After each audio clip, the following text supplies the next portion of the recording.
Spectre Senence here once again, on the road, trying to get you a battle report again, another video. This one's going to be a little different. This is a tournament setting. I figured this would be very interesting if those are really starting to follow what I'm doing, especially with the Tyranids. I'm going to lay them down against some opponents, see where they are. It's been a while since I've really been in a tournament setting. I haven't really done a lot since 3rd edition. But I believe I can really get this force out there to be at least very competitive, even against Grey Knights if I should run into any of those, which has happened pretty frequently in the couple ones I've done here. So, all in all, this is going to be a little different. I'm going to showcase the army when I get there. You're going to kind of see the end of turns, a little different, where a lot of other people have done in their other battle reports. I'll try to, this will probably be a couple of videos, or 3, depending on how things turn out for the rounds, and try to update the action, of course, provided that everyone is cooperative and willing to be shot, and go through this, which I'm pretty sure that they will. I'll be pretty psyched about it. So this will be a pretty interesting showcase to kind of do. This is really going to set up the Tyranids against a variety of opponents. I don't know what opponents I'll get. That's the cool thing about tournaments, is you're building a list for multiple different armies. And the cool thing is also that people can't do the same, preparing for Tyranids.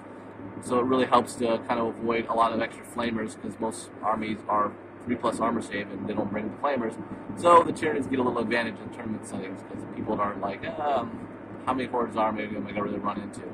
A lot of the Marines are the specializations, especially like Blood Angels and Grey Knights. So you get to kind of avoid that as people try to build tournament set lists. So it'll be interesting to see exactly what happens. I hope you guys will stay tuned and follow along, and I will get you through the day and see how things go. Alright, so we have the army's first built here. We're going to be running with a Taveragon, Queen of Blades, and the Hive Guard in play. 2 Venomthorpes, 2 large groups of Hormagaunts, 30 and 22, small group of Gene Stealers, Flying Hive Tyrant with Scything Talons, escorted with Sky Slasher Storm, and the good old T-Rex. So that will be the force that we'll be going with in the tournament today. Alright, I'm running a Blood Angels list that's actually themed around drop pods.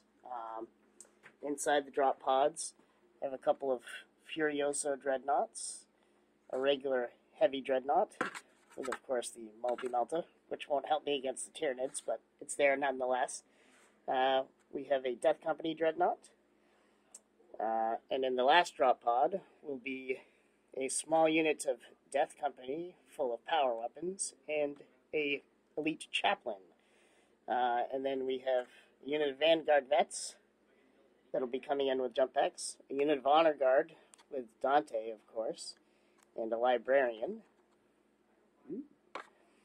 done by Amish, and 2 5-man squads of Assault with a Multi-Melta, and that's it.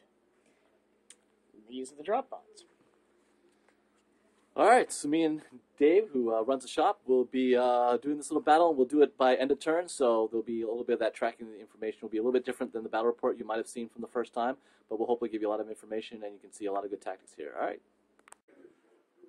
Alright, so deployment is pretty easy. We have 3 objectives. The white one in the back is the 3rd one. The Tyranids, myself, have elected to go back here, and everything else will be deploying through Deep Strike in the reserve, so there are no Blood Angels on the first turn. Turn 1 has finished, so the Tyranids moved up. Drop pods have landed, unleashing Dreadnought goodness. This Dreadnought here did put a wound on this Tyrannifex. Everything else missed or failed to wound. We did get Feel No Pain on the Hormagaunts, but it cost the Taveragon a wound. And that is all that's happened on turn 1. Alright, end of turn 2, seeing some bloodiness.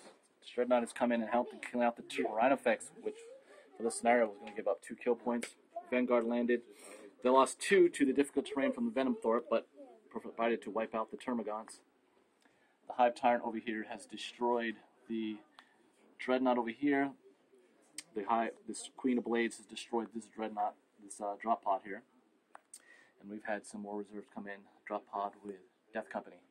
My reserve has seen the Gene Stealers come in. They have hurt this Dreadnought, but not have destroyed it.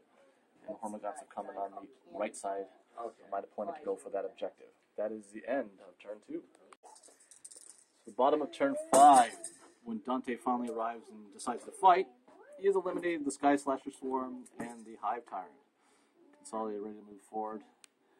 This Dreadnought has fought the Queen of Blades and lost all its arms and holding fast.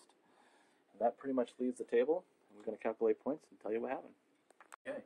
All right. So, good game, Dave. Really enjoyed it. It was a real pleasure playing you. It's been a while. We've been looking forward to get that. It was a Tyranid victory. I was able to capture the major primary mission, the secondary mission, which is giving about 25 points. We split the tertiary, which is destroy all enemy HQs. Pretty much Dave was the only one who killed one of my HQs. I didn't get his, and he didn't get the last of mine. The Queen, again, standing up. And then the quaternary, which is having a elite or fast attack or heavy support out of your deployment zone in the zone. Dave's Dreadnought was still alive. The Queen beating on it. All mine had been eliminated. Dave pretty much picked that apart. So, good victory scores and point-wise. I think we played out pretty well in that aspect there. It was definitely a very good game, very close. Just got to get the main guy coming in. Dante took a long time. he was napping. So we didn't get to see much of that. So appreciate it, and we'll hope to go in round 2. All right.